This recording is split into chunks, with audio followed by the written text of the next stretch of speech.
世子，世子，国公差人来请，两方长亲也来了。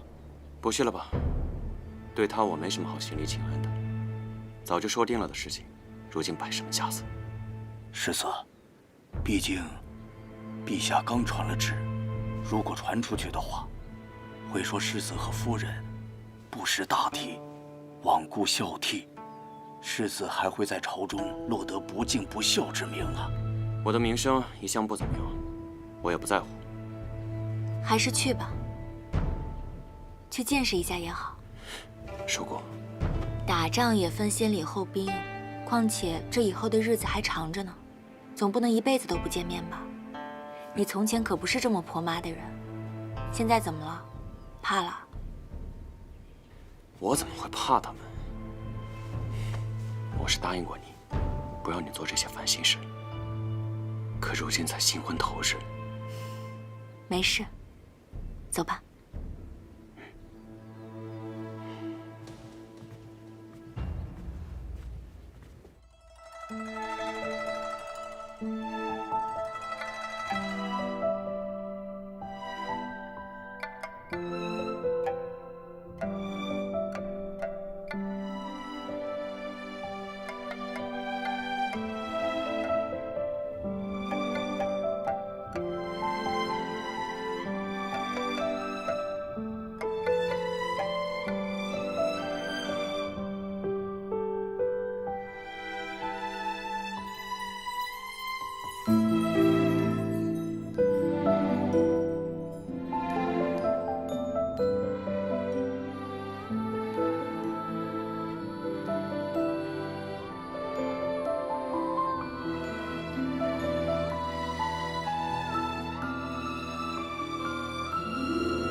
你们先去给惠孙敬茶了。会敬活人，先敬死人，一点规矩都不懂。实在不知诸位长辈在此等候多时，只是死者为大，勿忘故人，是陛下在围猎时便曾表露过的。好利索的嘴皮子，茶都等凉了，头日过门就这么侍奉长亲？是啊，这茶都等凉了，还是请侄媳妇儿再重新沏一壶吧。上来。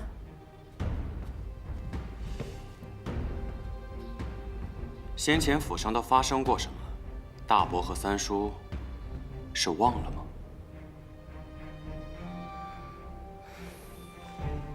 仪志堂和英国公府自我娘头七便分了府，人走茶凉，这不应该的吗？可是你别忘了，你还是英国公府的世子。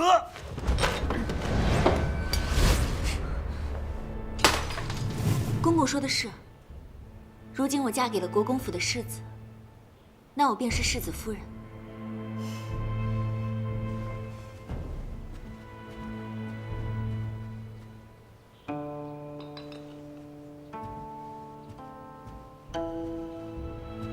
公公请用茶。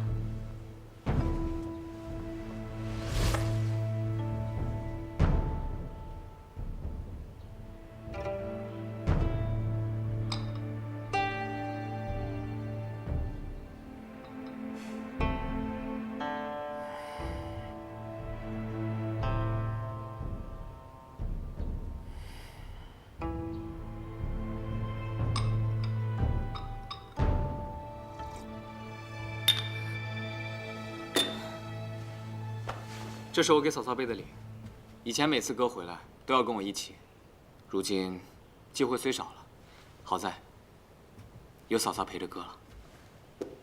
谢汉帝。嫂嫂还能扒着你哥哥不成？往后有了嫂嫂疼你，更要常来才是。你看看，还是咱们汉哥儿懂事。其实咱们也都是给侄媳妇儿备了礼的。刚才一说话呀，魂忙忘了，拿上来。诸位长辈爱重，自然是有事情要教导我这个心腹。都召继为宋家父，自然会谦卑受教。算不上教导。宴堂大婚，咱们宋家二房没有尽上力，便想着把仪志堂修缮修缮，也算点心意吧。这倒是件美事。等儿媳妇儿点了嫁妆入了库，大嫂便筹措着办吧。又是下马威，又是给田走，不过是找个由头来收窦昭的嫁妆。哪儿的规矩都是长媳当家，大伯母不愿意交出内库的对牌和钥匙，眼睛却往我夫人的口袋里瞧。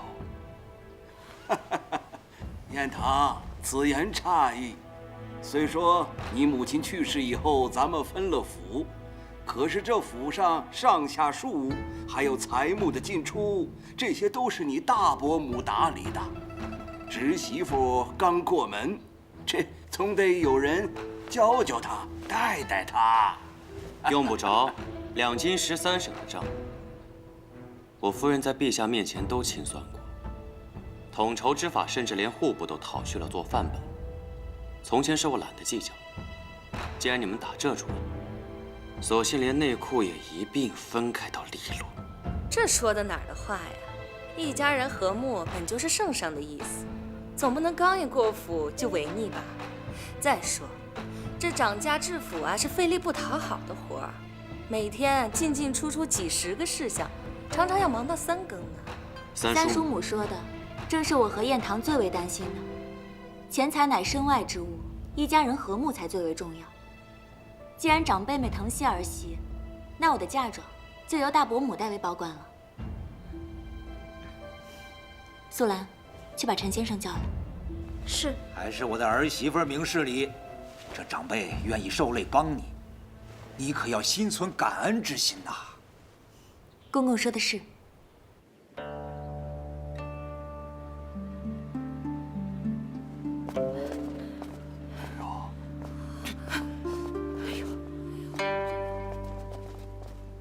你的私产不都折损在福亭了吗？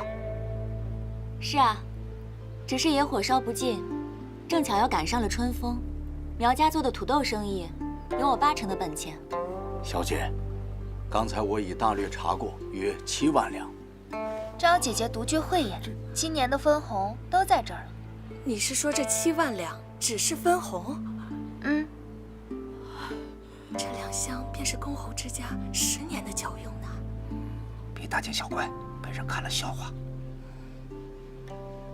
我本是想着把嫁妆和这些分红一同入了府内的账，替长辈们分忧，帮忙管理府内的账。每年估计有个20分息的增长，各种置业、买卖、农作，加起来至少会获利7、8万两。如今都归了大伯母掌持，想必会比儿媳赚得更多。啊，这1年赚7、8万两，我哪能啊？是。儿媳的嫁妆中，还有一些田庄商铺，是和京城的一些侯伯夫人们合资的。每年若是赚不足这些银两，怕是要断了这层关系了。做生意嘛，最讲究的就是信誉了。这信誉要是没了，这生意就很难再续了，说不定还会得罪对家。弟妹生财有道，在京城是出了名的。婆母平常打理府上用度，那和弟妹的生意比起来，确实是不值一提。不如我看这账还是分开了算比较好，免得一家人啊最后因财生了嫌隙。男子汉大丈夫，贪女方嫁妆财产，最没出息。苗姑娘，把这些银钱弹回去，免得人家说我们宋家不是。好，我继续替姐姐管钱赚钱便是。抬走。赵二，跟三叔母说说，这些钱是怎么赚的？真没想到啊，侄媳妇这么能干呐！啊，二弟，我看不如把英国公府咱们的私产都交给侄媳妇打理吧，反正都是自己人，信得过是不是？是啊是啊，这样好。大伯有命，本是不敢推辞的。只是，若公公不点头，我身为心腹，实在是不敢忤逆。二弟，二哥，我懒得管了。不是，哎，二哥，二弟呀，二弟，二哥，你这不管呢？弟妹，你这生意可否也给你大伯家和三叔家留个席位？是啊，赵二，咱们手上都有些积蓄，我们都拿。我还当他是暗亏朝野的辅佐之才，没想到后宅争斗也是一把好手。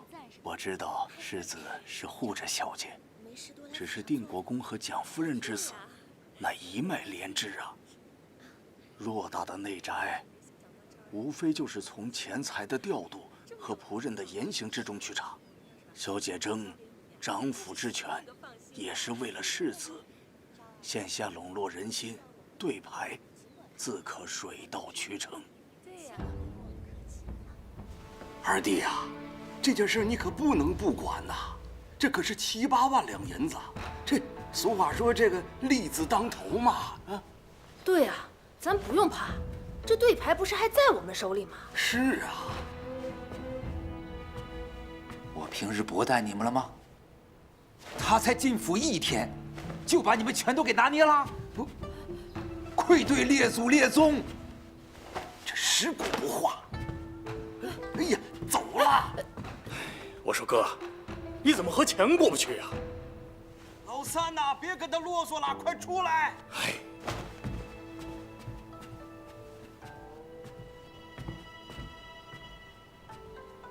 国公，您放心，府里都是您的人，他初来乍到的，那些下人会听他的，之后便知道举步维艰了。真是小瞧这个窦昭了，没想到一个野丫头做事如此的老辣。难道是我哪点出了疏漏，着了这个逆子的道了？全京城都知道我们父子分府如同分家，大伯母、大伯媳妇儿还有三叔一家，你也不用操心他们那点家当，最好以后也不用跟他们来往，免得气坏了身子。我来见他们也不是为了找气受的。你爹不想让我主持钟馗，联合大伯、三叔一起阻拦，但是他们本就不是一条心。大伯、三叔唯利是图，大伯母外强中干，三叔母更是七情上脸。他们表面上服从你爹的安排，实际上都有自己的小心思。唯有大伯媳妇儿明白通透，怕是知道夹在你与你爹之间做桥梁，这笔买卖做不成。他可以是我们的突破点。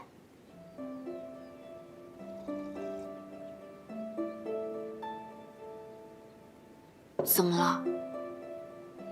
只见过一次，就这么清楚，我的夫人为何如此聪慧？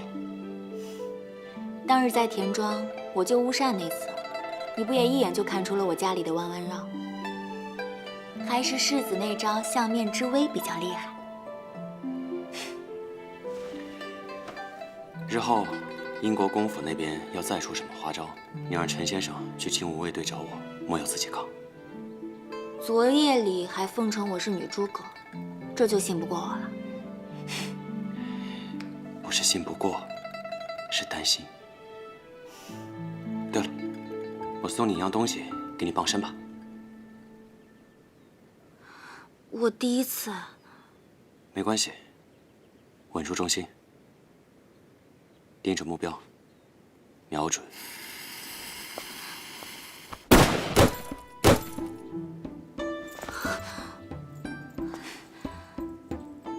这比过年的炮仗还响，小心烫。你眼睛都不眨的。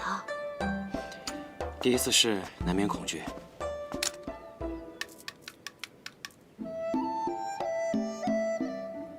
越是害怕，越是要心定，沉住气。放心，我在你身边。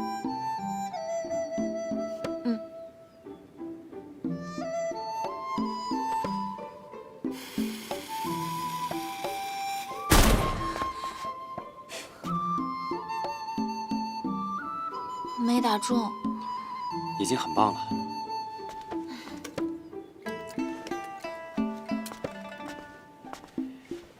你若今日打中那个风铃，就算是入门了。试试。我先去梳洗一下。嗯。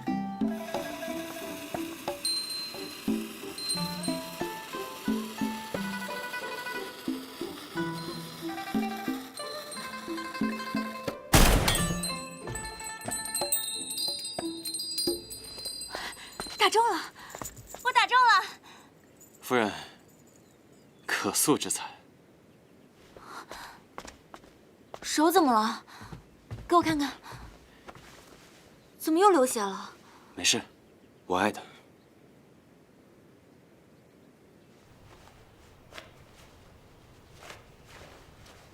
燕堂，不是说洗澡我自己来就行了？你这手都伤着呢，结疤前是不能沾水的。我来吧。没事，我自己来就好。还是我来吧。若你受伤时我都不能照顾你，岂不是枉为人妇了？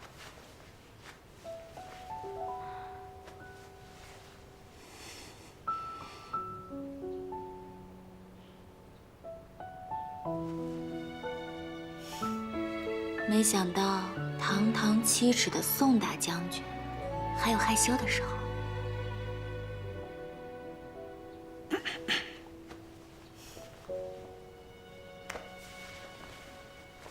怎么想象过残岗？听晚来风怒又连环。物是云台未消散，余生望你轻若安澜。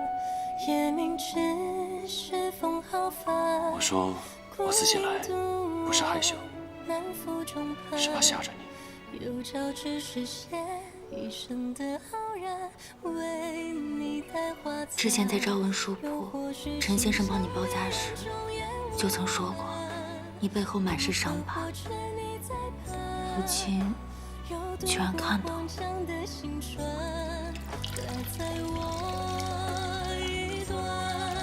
你若灰暗中救赎的光，有你轻视恩赏，心目暖阳，明镜旁。说过，对不起。你的这些伤，是为国，为民。这肩伤，还是因为我而留下的，有什么好对不起的？燕桃，两个人一起生活，最重要的是要让彼此觉得更舒适、更自在。以后的日子，无论发生什么事情，我们都要坦诚相待，共同面对，好吗？好，我答应你。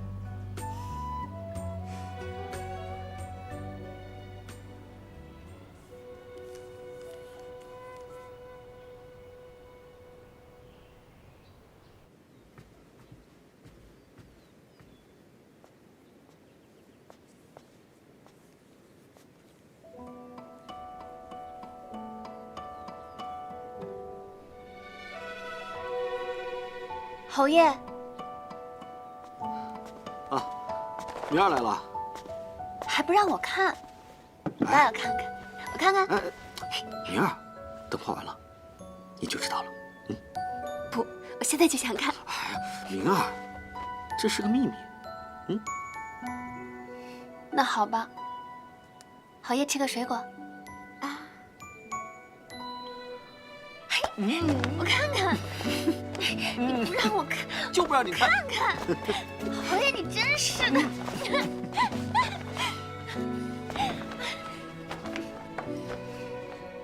明儿，等画完了给你看。哎呀，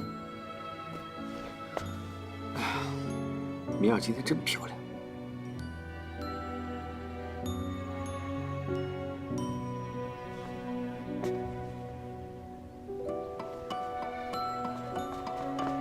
老爷，夫人，给姑奶奶准备的八珍汤好了，该去问安了。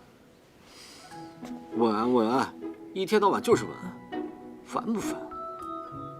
行了，你先下去吧。是。那我去了。辛苦明儿了，去吧。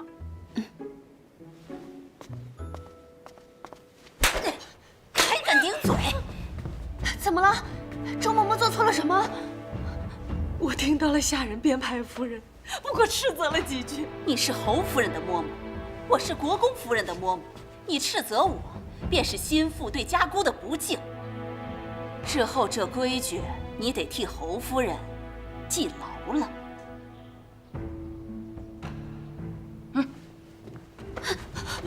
夫人，夫人，明姐儿，把汤端过来吧。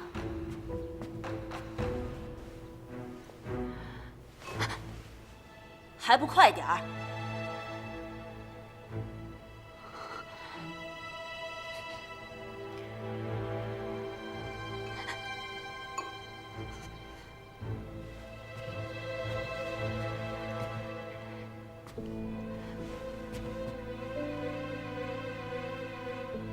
侯夫人，跪地而奉，手举过顶，才是敬重。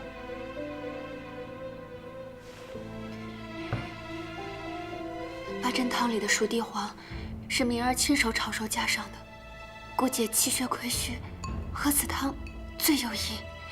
越是公卿之家，规矩越是多的讲究。从早起要服侍婆婆穿衣服，晚上要给婆婆放下帐子，这些都是儿媳妇该做的。这几天你学学规矩，一一照做。你姐姐到了英国公府，又添钱又出力撑着内府，你呢？内库账目几何？余钱能够熬到几时？你有数吗？这账上的窟窿，是前几年老侯爷、老夫人过身时置办丧仪落下的。那窦昭的嫁妆和私产有多丰厚，你也听说了吧？我们魏家愿意认你，你却丝毫不知感恩，一门心思净哄着我那傻弟弟了。侯府的未来和着落，你想过吗？你娘应允好的分利呢？这是做什么？明儿，来，起来。没事吧？手怎么样了？姑姐给弟媳立规矩，天经地义，与你无关。这里是锦宁侯府，不是锦国公府，怎么就与我无关了？姐姐若是为了钱，我大不了卖些书画去周转。我知道你嫉妒窦昭的嫁妆，可你也不能把气儿全往明儿身上撒呀。你说什么？这些年我补给你多少提及，不见你心疼我。如今我只是让他也拿些出来贴补一下府上，你却嫌我多事。老天没眼，怎么不一道雷劈死你这个讨债鬼！姑姐，是明儿不妥，不该让姑姐同夫君起争执。姑姐方才说的，我归宁时去求母亲便是。慢点抬啊，都小心着点。就放这儿。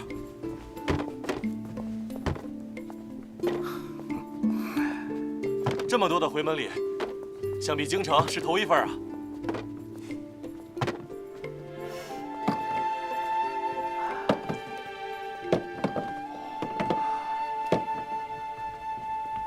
小婿回门，备了点薄礼。咱们进屋聊，请。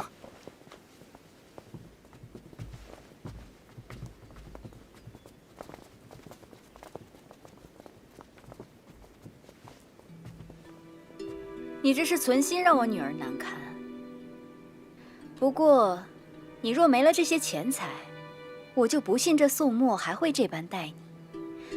不像我家明儿和侯爷情深爱浓，根本就不需要这些俗物。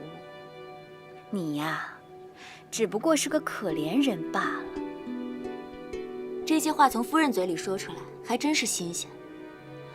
钱财难赚，情爱却易逝。这个道理还是我昔年从夫人身上学到的。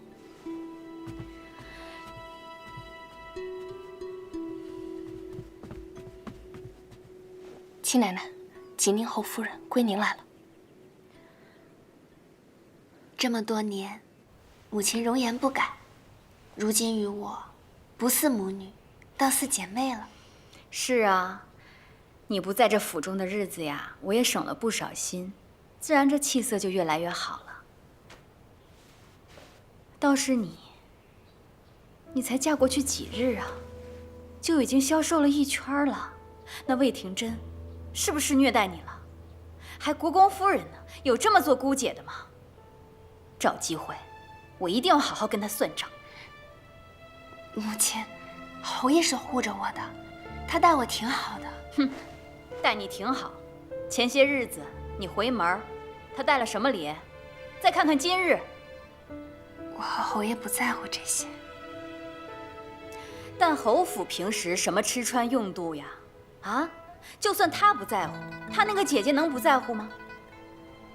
母亲，真的不必担心我，姑姐待我也挺好的。行了，别再蒙骗我了。魏廷珍什么脾气秉性我还不知道吗？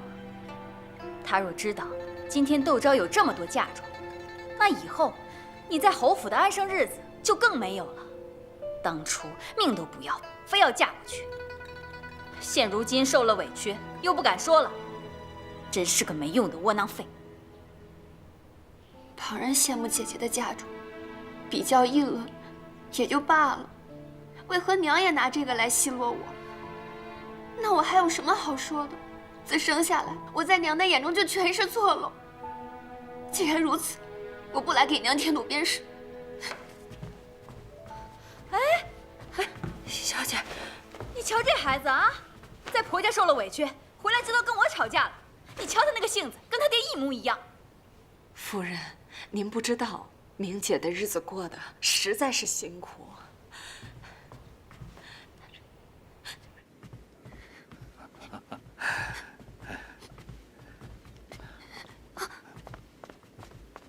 明儿，你怎么了？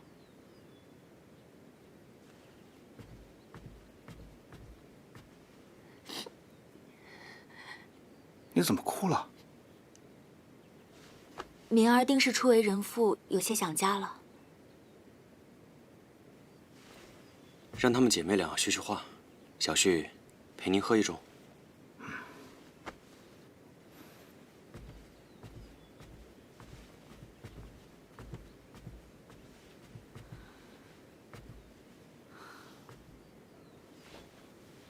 成亲以后，我才发现，姐姐昔日劝的都是肺腑之言。这些公侯之家，没有外人想的那般光鲜。嫡子虚空，面上还要好看。我没有本事，补不上窟窿，也撑不起体面。过去的事情就不要再提了，过好以后的日子才是最要紧的。越是名门望族，这账上的窟窿就越大的吓人，你得放宽心。我的那些嫁妆和这些窟窿相比，简直就是九牛一毛。如今，倒逼我这个后宅妇人，从哪儿变出钱来？其实很多内务小事看似不起眼，但这其中有很多的讲头。就像是辽东米软糯，900文一担，而江南的鲜米硬朗，只要700文。做粥2碗辽东米，1碗鲜米，做饭反之，这样粥饭都好吃。这1年下来，也能省个500-600两的进账，一半存到银楼，一半放给茶商，就能赚到上千两。好法子！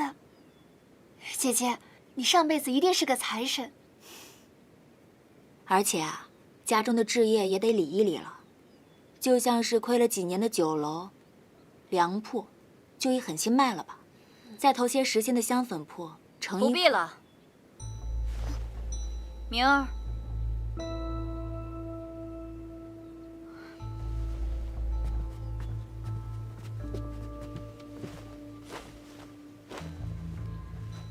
明儿有我和他的外祖撑腰，就不用学你这副抠缩的样子。这辈子，我不会让明儿缺了钱去的。等过几日，让他外祖给侯爷安排个实缺，侯爷仕途昌顺，就更不必为这些俗务琐事而分心了。走。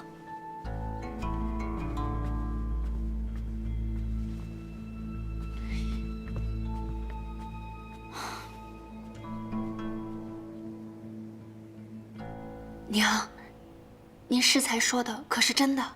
可是外祖向来刚正为公，最恨偏私，他怎会愿意？这人呀，一旦有了子女，就不能只为自己活着。当年父亲遭贬，我也是拉下脸去，卖粥卖粮。如今为了你，我也只能再拉下脸来，求父亲破一次例。把这些拿着。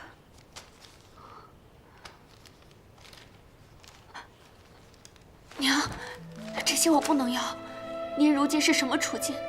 女儿怎么可能不知道？您哪来的这么多钱？女儿虽然没出息，但女儿不能不孝。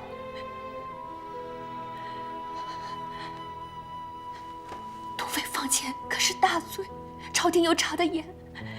娘，咱们再想想别的法子，好不好？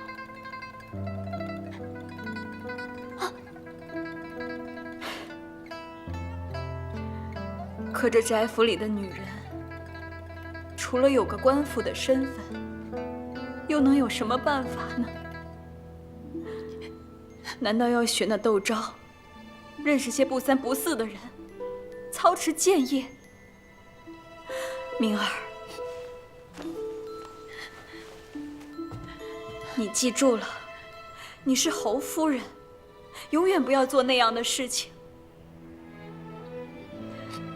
这些你收下，以后在侯府里面硬气点，有娘替你撑腰，知道吗？等以后侯爷有了正业，你那姑姐就不会对你不客气了。真的吗？到时候娘也就放心了。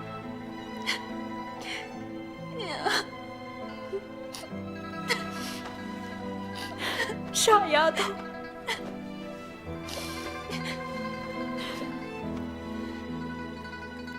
小心。去吧。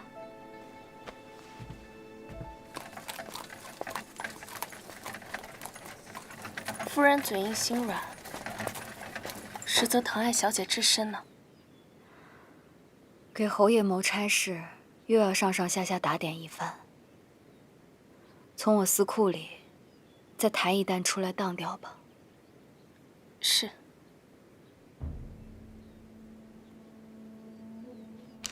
这采买的账有很大的水分，去一一验过，看管事的贪了多少。夫人手上没有对牌，吩咐不动那些下人，要补的瓦、该添的药都事事推诿。如此下去，是逼我们自己掏钱供府里开销。这只是其一，其二，夫人每日的言行，总是有人鬼头鬼脑的查探，晚上就去了国公府，我都一一记下来了。这些下人都是听命于国公爷的，我们在英国公府成了不速之客了。世子怎么看？要不要我把府里的人都换一批？管不了国公爷的人，至少一志堂可以换成自己人吧？没那么简单。能留在英国公府做事的，都是从3代以前跟随祖上有关系的老人，有好侠是看着我长大的。一并换掉，且不说难易，实在是心有不忍。那也没有助长这些下人威风、委屈夫人的道理吧？素兰，我已经与世子成婚了，以后不可以再把世子当外人了。素兰知错了，姑爷对不起。眼下换新的仆人，一时半会儿也培养不成心腹，还有可能混进来细作。如今太子和亲王都想拉拢世子，若是他们的人混进来，会比现在的情况还糟糕。夫人，世子，英国公府的人未必全都要换掉，他们本身忠于英国公府，而不是宋宜春。之前世子行事暴虐，他们以为世子是与英国公府为敌的，所以才站边宋宜春的。倒也是啊，日后若世子真要掌控整个英国公府，而夫人又能拿到府上钟馗对牌，他们自然也就服了。可问题的关键在于，世子被打，婆母去世又很蹊跷。虽然说这院中的家仆都换了一批了，但这其中说不定还有家仆知道缘由，所以世子不能换他们。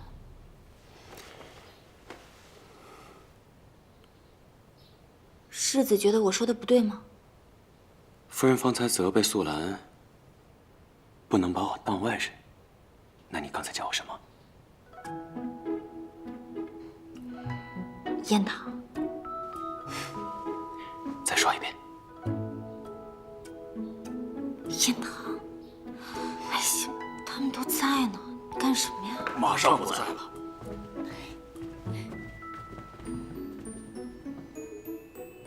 你这样看着我做什么？我从前总说自己名声不好，细想，你以前也和我一样名声不好。那是我之前不想嫁人，所以不在意他们说什么闲话。可如今你我成婚，夫妻一体，你要仕途高升，就容不得王映雪、宋宜春造谣传话，损害声望。我得断了他们这本事。本是要保你自在随心，如今却让你成日为这后宅争斗所困扰，是我对不住你。我们家本来也是狼虎一窝啊，谈不上谁对不起谁。再说，你都说我是你的军师了，自然要帮你分忧啊。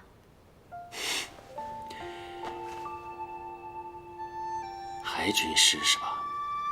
军师怎么了？都是你，干嘛呀？这是说点正事，你看你。你在这个房间聊的那些事就不是正事。那这个房间聊的什么是正事啊？教夫君。宋墨。愿如海苍月，如蝶莲花间，如阡陌淡如心弦，晕开思念。如朝日等飞燕，金戈追长鞭，百战不厌。我说姑爷怎么一直黑着脸呢？原来是咱家姑娘没改口。真没想到我们能在一个府里当幕僚，感叹前几个月我们还是敌人呢。世事难料啊。我在想啊，若是当日攻城之时那一箭没有射歪，会如何？哎，老弟啊，你看这伤疤还在呢啊。嗨，陈先生，咱们仪志堂有上好的甘露白，正好小酌以赔罪。好，请。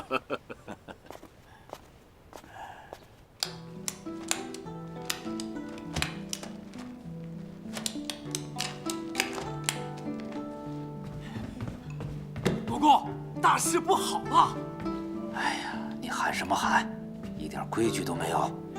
好像出事儿了。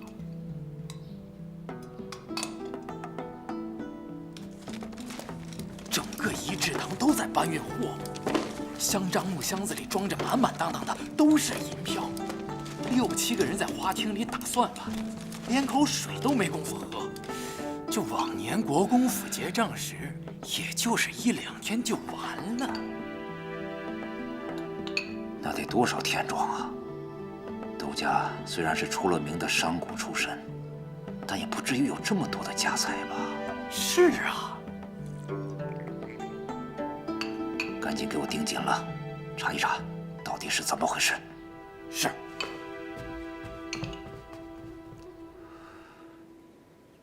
日后见这天色不好，得帮侯爷把话收好了，否则打湿了他要心疼的。是。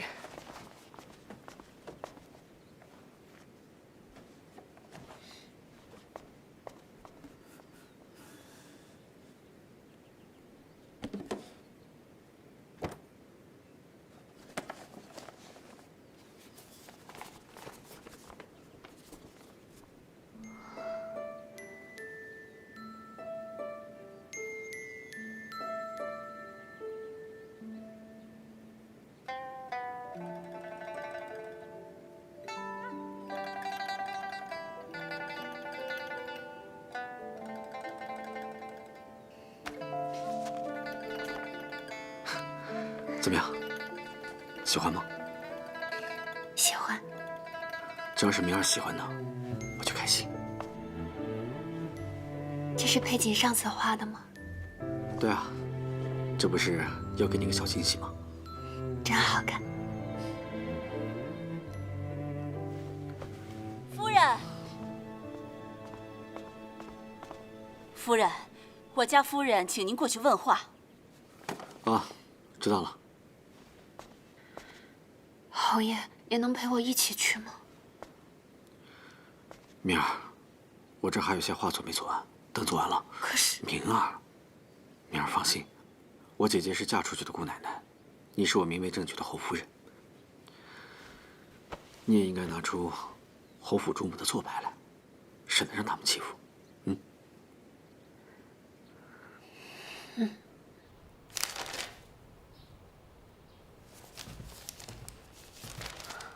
姑姐，你自己看看，哪有一点当主母的样子？这账册亏空这么严重，你是怎么做的？真是家门不幸！要没你替嫁这种事，我们侯府至于到这般田地吗？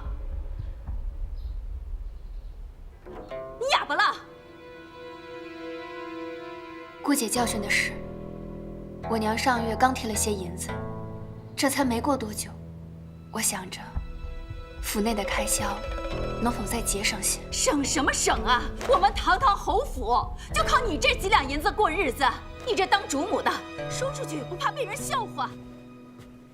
若府里只有开销，没有进项，再厚的家底也会坐吃山空。所以，我母亲去求了外祖父，给侯爷谋了个5城兵马司、北城副指挥使的差事。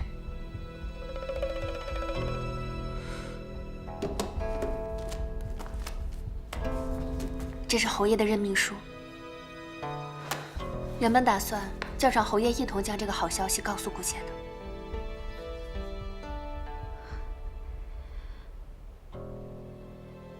这还差不多。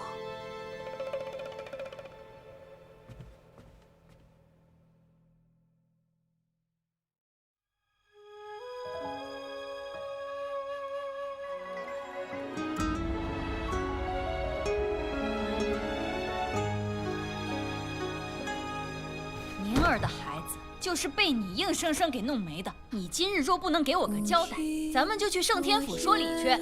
姐姐早就告诉过我，侯爷不算是个好夫婿。你后悔吗？我不对，我错了，你看。切莫若却何时圆？心潮若怨我心生念，是否总有缠线绳结？星河出晚风中落空荡，这一世知命与孤掌。看尽衰草枯杨，惊涛骇浪，痛而不忘。星空如深香水帘我独闯，愿为我书下前尘离殇。明淡若照霜，有你同担，断水一细水流长。